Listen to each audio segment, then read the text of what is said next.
This is very artsy, Mike. Oh, look at that. Okay. So, who are we sitting with here? Like the character, or do you want me to talk about No, myself? no, just Oh, okay. It's hard to pretend I don't know you. Christopher Menard is my name. Okay, what character are you playing in the film? Man or male, number 1. Okay. Is that a major role? It actually is, yeah. It's fairly important. I had a fancy bedroom conversation about 3 weeks ago with the lead. So, yeah, Otto's script described him as like a jock type, but I didn't really read it that way when I went to the audition.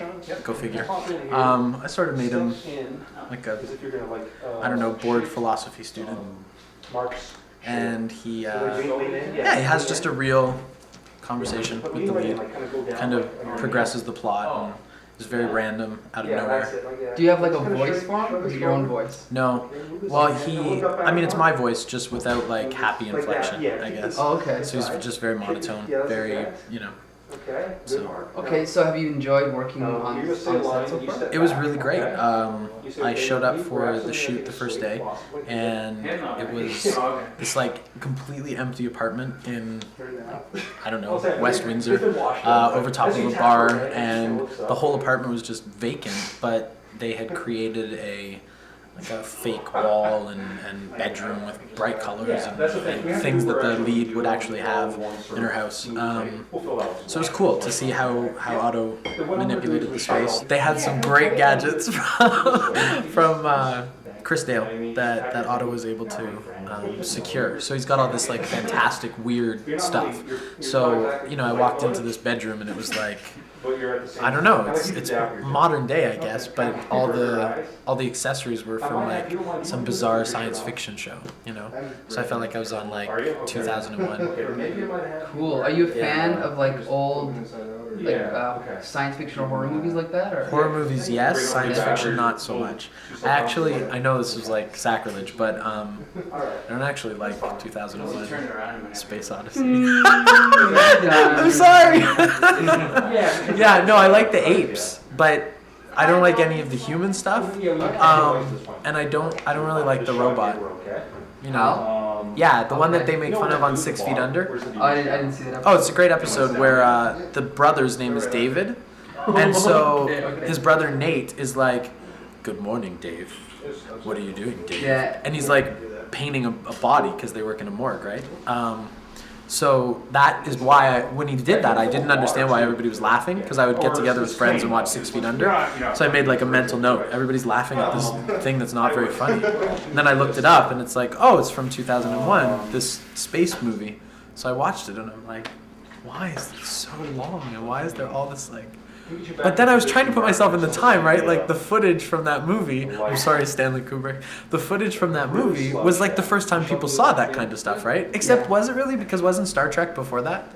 It was, but special effects in 2001 were state of the art, like amazing. Oh, absolutely. Yeah. Well, the apes were pretty fantastic. I like the story, but that's just me. Well, maybe I need to watch it again. Yeah, maybe. Yeah. I mean, I don't know. It's interesting how these interviews go. So what is it like working with Otto? Incredibly different. Really, really different. I've worked with 4 directors now. One was very like, I don't know, like sit in a room for a long time and talk about your character.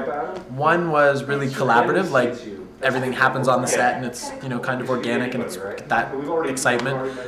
One that I'm working with right now is really rehearsal driven prior to filming.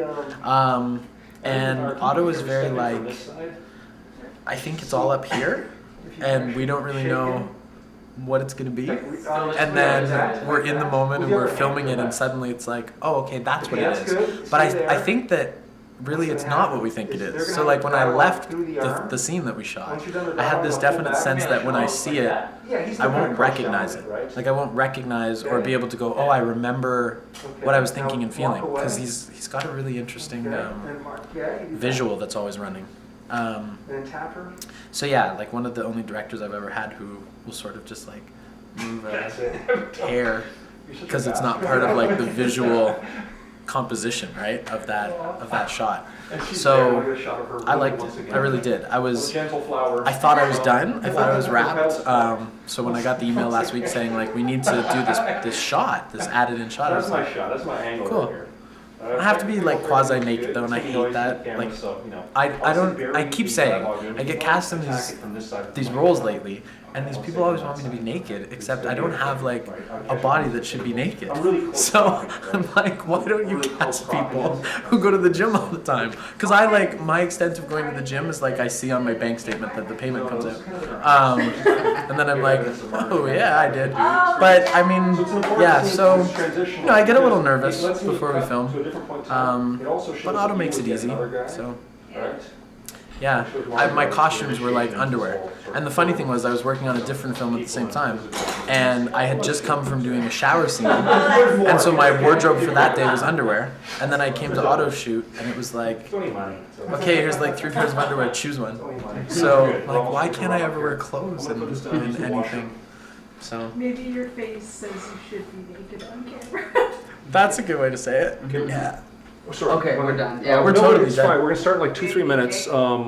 If we have to use the washroom, my brother says better use the one downstairs if we have to use it at all. Okay. Real easy shot. I'll show you the lines right now. Okay. Yeah. Wing it a bit. We're wrapped up. Thank you. Hang out if you want to shoot this, Mike. You're fine. Sure, okay. But he doesn't mean the naked stuff.